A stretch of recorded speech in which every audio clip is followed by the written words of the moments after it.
हज़रत नूह अलैहिस्सलाम, उनका नाम कुरान शरीफ में 49 जगह आया है। इनको आदम सानी कहते हैं। उनका नाम अब्दुल गफ्फार था। आदम अलैहिस्सलाम के 1642 बरस के बाद पैदा हुए। इस वक्त बनी नौ इंसान बुत परस्ती में लग गए थे। उन्होंने तबलीग ओतूद शुरू की। 950 बरस तक तबलीग करते रहे। ये खुदा के डर से बहुत रोया करते थे। कुरान मजीद में उनकी सिफत अब्दा शकवरा बयान की गई है। पानी के हर घूंट और रोटी के हर लुकमा पर अल्हम्दुलिल्लाह कहते थे। इतनी तवील मुद्दत तबलीग करने पर भी कौम ने एक न सुनी, बल्कि साफ जवाब दिया कि नूह अलैहिस्सलाम, हम बुत परस्ती हरगिज ना छोड़ेंगे। नूह अलैहिस्सलाम ने अल्लाह ताला से दुआ की। आखिर अजाब इलाही पानी के तूफान की शक्ल में आया। सारी कौम में से 80 या कुछ कम मर्द और औरत ईमान लाए थे। वो अजाब इलाही से बच सके। नूह अलैहिस्सलाम ने खुदा ताल के हुक्म से एक कश्ती तैयार की। दुनिया में सबसे पहले कश्ती के मूजिद नूह अलैहिस्सलाम थे। ईमान वालों और हर जानवर के दो दो जोड़े और अपने अहल को कश्ती पर सवार किया। एक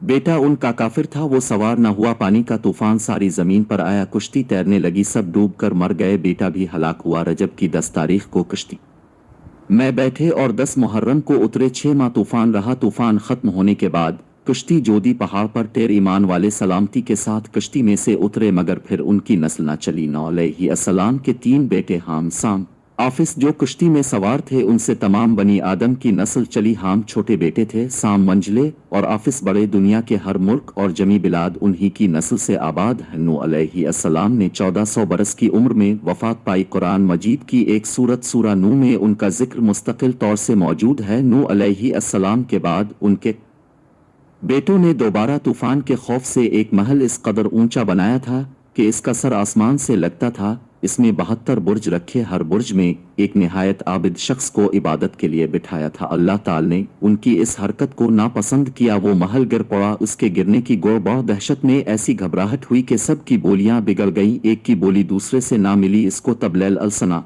कहते हैं। आबिर नामी एक दीनदार आदमी ने इस महल के बनाने में उनकी मुआफिकत नहीं की थी। उनकी जबान इब्रानी बाकी रह गई। फिर साम की औलाद इराक व फारस में हिंद की सरहद तक जाकर आबाद हुई। हाम की औलाद जुनूब में मिस्र तक बस गई। आफिस की औलाद बहर खिजर से चीन तक फैली। नूह अलैहिस्सलाम के तीनों बेटों की औलाद इसी तबलैल अलसना के ज़माना से मुतफर्रिक होकर 72 शाखों तक पहुंच गई और वीरान दुनिया इसी तरह आबाद होती चली गई, हत्ता कि इस आबाद दुनिया को अपनी आंखों से आज हम भी देख रहे हैं।